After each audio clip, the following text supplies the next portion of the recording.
Hey guys, hey, how you guys are doing? Is you guys are doing? Because it is 5 in the morning and I'm enduring today. So if you're new to my channel, my name is Nirvana and I'm 42 years old. I'm a military wife. I currently live in South Dakota. We are about to move. My wife has been gone for the last 8 months doing schoolwork to train into a new job, doing computer stuff. So my channel is about to get a little bit more interesting because I'm about to have a complication revision, and I wanted to address some of the questions that I've gotten. Some of them are positive, some of them are negative, but I wanted to give you kind of a rundown of, has this been worth it? Would I do it again? So that's one of the common questions that I get, is that with the complications that I've had, which I've had plenty, with everything that I have to do, the way I have to eat, the way, the bathroom problems, etc., would I do this again? I would absolutely choose this life again. I would do, if I had to go through everything that I've gone through so far in order to get back here, I would do it in a heartbeat. There are things that you can live with that are uncomfortable. But you know what's more uncomfortable?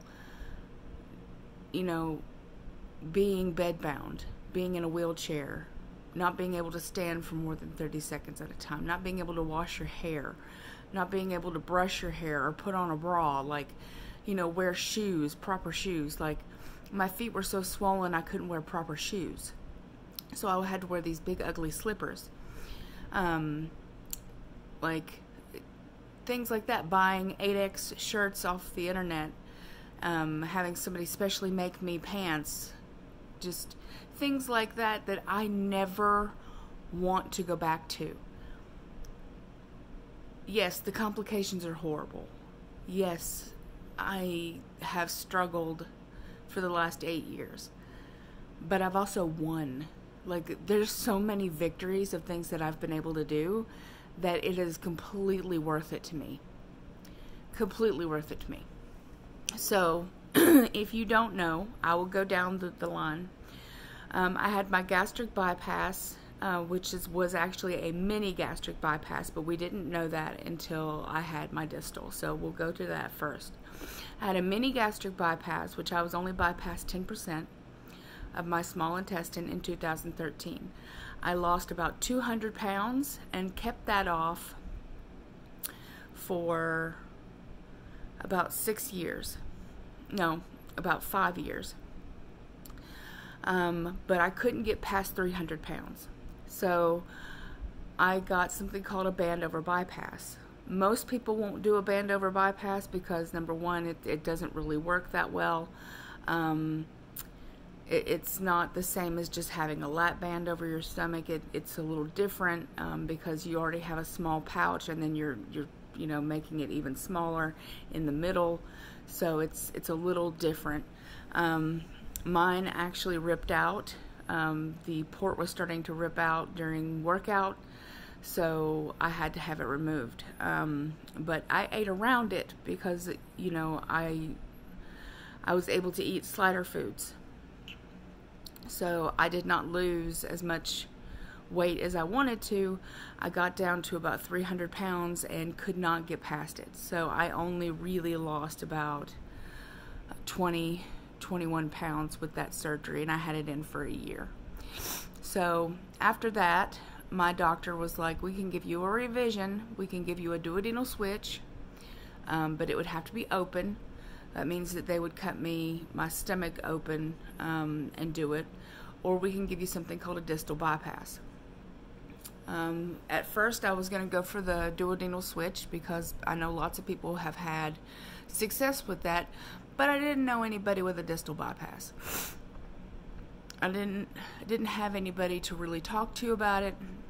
I didn't really have anybody to sit down and be like, so how was this for you?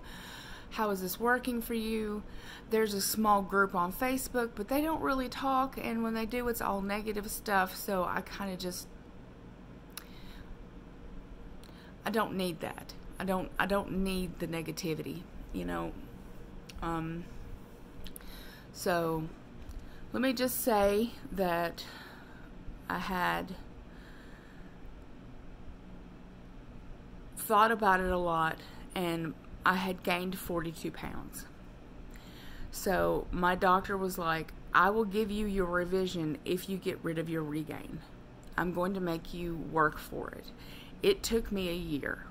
It took me a full year to get rid of my regain. And I actually had my distal bypass on my birthday in 2018.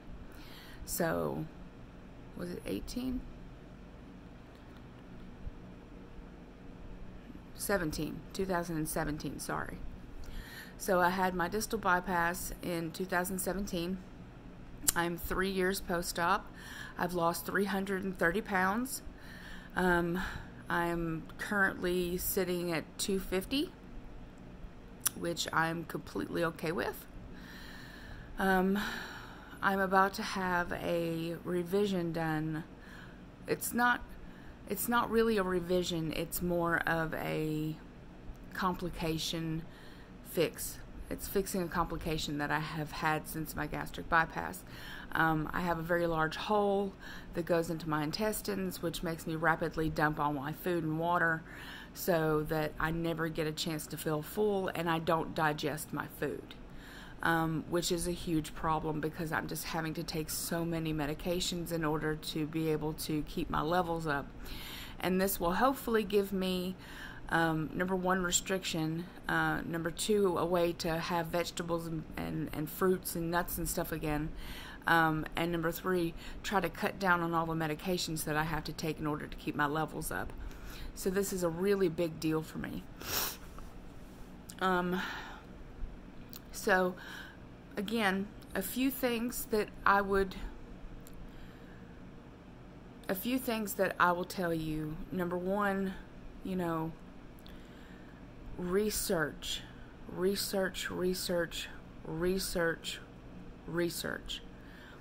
Things that they don't tell you to do before you have your surgeries is you need to do your own research. They're not going to give you all the information that you're going to need.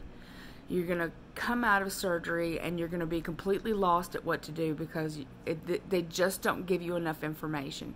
You need to go on YouTube. You need to type in what surgery you want. You need to go on YouTube and type in all of the weight loss surgeries, all of them, and decide what you think is best for you. Because, each one can have a revision, but some people don't need a revision if they do it right the first time. If you choose the right surgery for you and not let your doctor choose what surgery you want. If you want the sleeve, get the sleeve. If you need a revision from the sleeve, they can do the R&Y. If you don't want the R&Y, they can do the duodenal switch. It is a lot easier with the sleeve to get a revision than it is if you have R&Y to get a revision. The R&Y can only do two things, and getting a duodenal switch with an R&Y is pretty dangerous because there's a lot of astomoses, a lot of cutting places and reattaching them, so that could leave a lot of scar tissue, a lot of issues. Where I decided to have the distal bypass, which meant that he only took it and moved my common channel down. So I have 55% of my small intestine bypassed. Would I do it again? Yes. So the first thing I'll tell you that they don't tell you is that you need to research. You need to look on YouTube, you need to see people's journeys, and you need to see that a lot of people gain their weight back. You need to understand that you are going to gain weight. It is just the way life is. People get depressed, people eat. People get depressed, people eat. People eat when they're happy, people eat when they're sad, people eat. We celebrate to eat. There's a death in the family, we eat. That's what people do. So it's very easy for you to slip right back into your old habits and gain weight back, because this is not a fix-all. It's a tool to help you lose weight, but you have to put in the work. You have to decide, I'm not going to eat that piece of cake. I'm not going to have a cupcake. I'm not going to eat that candy. I'm not grabbing that bag of chips. And it's hard. It's so hard to say no to these things. But that's another thing they don't tell you is about the regain. So that's number 2. Number 2 is you're bound to have some kind of regain. You can get it off. I've seen it. I've done it. You don't have to have a revision to get the weight back off. It's mostly just ripping the carbs out of your diet. Doing exercise, movement is one of the biggest things that has helped me, is getting in movement of some kind every single solitary day. Any kind of movement is better than nothing. You can do leg exercises in your bed. You can do arm exercises in your bed. You can get bands off of Amazon for cheap. You can get hand weights from Amazon for cheap. You can do your chair exercises. You type on YouTube. You go chair exercises, bed exercises, yoga poses, and they have all kinds of videos, all kinds of levels, intermittent, you know what I'm saying, beginner, advanced. They have all these things for you guys to work with. You just have to want it. You have to want to do it. So that's number 3 is movement. They don't tell you how much you need to move. They're like, oh, well, you can go to the gym. You're cleared to go to the gym. But a lot of people don't. A lot of people won't go to the gym because they're embarrassed, or they think that people are going to make fun of them. Let me tell you something. I have been going to the gym since I was over 500 pounds, since I couldn't even be weighed. We had no idea how big I actually was because the scale only went to 550, and I was way over that. I went I had to have a special made bathing suit because they wouldn't let me go in shorts and a t-shirt. So I had to have somebody make me an $80 special made bathing suit that was brown. It was hideous, but at least they made it. And I went into the pool and I learned how to walk again in that pool. So no matter what your fitness level is, no matter what you're able to do, if you're stuck in a wheelchair, find a pool. Find a pool, learn how to walk again. It's so much easier on your joints instead of trying to do the treadmill or trying to do the bike or you can work your way up to that. So that's super important to get some kind of movement. And like I said, you can absolutely lay in bed and like lift your legs up and down, move your arms up and down. Eventually, you might not only be able to do 3. After 3, you might be able to do 4. 4 leads to 5. 5 leads to 10. You know what I'm saying? Like, just take it easy. You don't have to go, balls to the wall. You don't have to expect everything to come at you like immediately. You don't have to do that. It's just really, really important for you to have some kind of movement. So, number 4, drink your water. They touch on you need to drink water. It is one of the utmost important things to drink water. If you don't drink water, you are going to be constantly dehydrated. You're going to have constipation constantly. You're going to have issues with, your kidneys. You can get kidney stones. Like, you can get all kinds of stuff. Water is what your body is made out of. We're made of mostly water. And if you're not replenishing yourself, you're not getting rid of all the toxins and stuff in your body. You need to drink the water. You need to have at least 64 ounces of water per day. That's about 5 water bottles. Of the 16-ounce water bottles, that's a little over. You could drink at least 5 of those. If you can't drink cold water, drink tepid water. If you can't drink tepid water, then make the water hot. You know what I'm saying? Like, you got to find a way to do it yourself. If you have to add tea to it and make it Splenda, then that's better than coffee.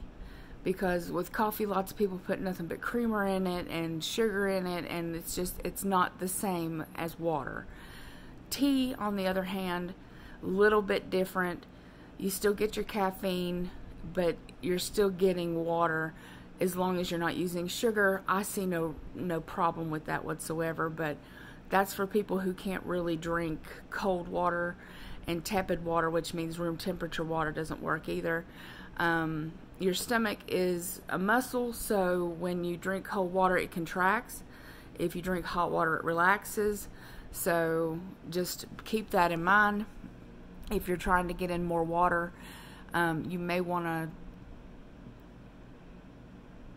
to switch how you're drinking it if you're not able to get enough in. So that's number 4.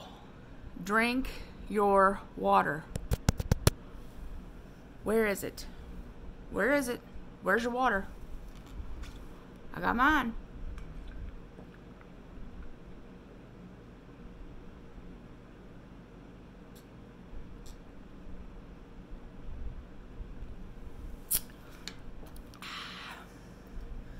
Gotta get that water in.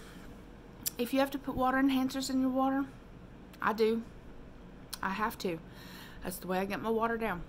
Super ice cold water. Number 5. And this one's probably one of the hardest ones, is that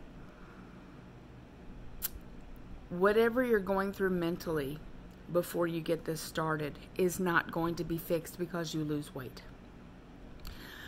I know that you probably think that all your problems are stemming because you're overweight. Those problems do not get fixed because you drop 300 pounds. Those problems have to be fixed up here with therapy, and you may need medication in order to fix it. And it may never get fixed. I have sugar addiction, and I have been in therapy for years. I take psych meds, and my sugar addiction is still rampant. It is constant. It is every day.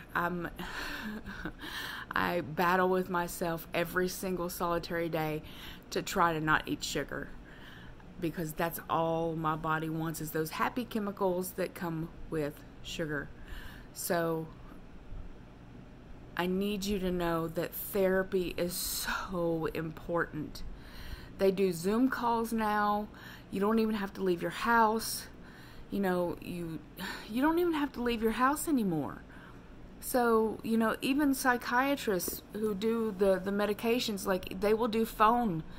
You know, they probably want to see you the first time, but after that, like mine, he does me on the phone every 3 months. And I see my therapist twice a week. So it's really important to get your head straight, because if you think that having the tool, I'm going to keep saying it's a tool because it is a tool, it is not a fix-all. If you think that it's just going to magically make your life perfect and none of this is going to come back and all of it's going to be fixed because you see yourself a little bit different in the mirror, a lot of times people get body dysmorphia because of the extra skin and make things worse. So getting therapy as soon as possible is a must. Please get therapy. Please think about it. At least just think about, you know, having somebody to talk to who is a professional who can help you get through some of the problems that you have that you might not be able to do on your own. So those are 5 things that are important to know before you have weight loss surgery, is that you're going to have to work. It is all work. It is very hard, and it is never the easy way out. Never. So I want you guys to know that. I want you guys to understand it. And if you have questions, leave them down below for me. I'm very happy. I'm super open about my journey. I will literally tell you anything. So if you have questions about anything that I had to say today, I would love to hear it. I would love to tell you more about anything that you want to know. I've done extensive research, so if you have a certain thing that you want to know about a surgery, let me know. I will be more than glad to do a Q&A or a live and answer your questions. So if nobody told you today that you are loved, let me be the first person to tell you this morning, you are loved. You are loved. If nobody told you today that you are kind, that you are beautiful, that you are unique, and that you're compassionate, you are kind. You are unique. You are compassionate. You are beautiful because you're here, and I see it every time. Every time you guys make me smile and make me feel good, and I hope I give that back to you. So, if nobody told you that you would be missed, and that you are needed, and that somebody is proud of you, please know that I'm proud of you, and that I would miss you, and I need you here. I need you in my community. I need you to be part of my family. I love your beautiful, gorgeous, amazing faces, and I hope everyone's having a wonderful day no matter where the hell you just happen to be, and I will talk to you very, very, very soon. Mwah. Don't forget to subscribe. Bye.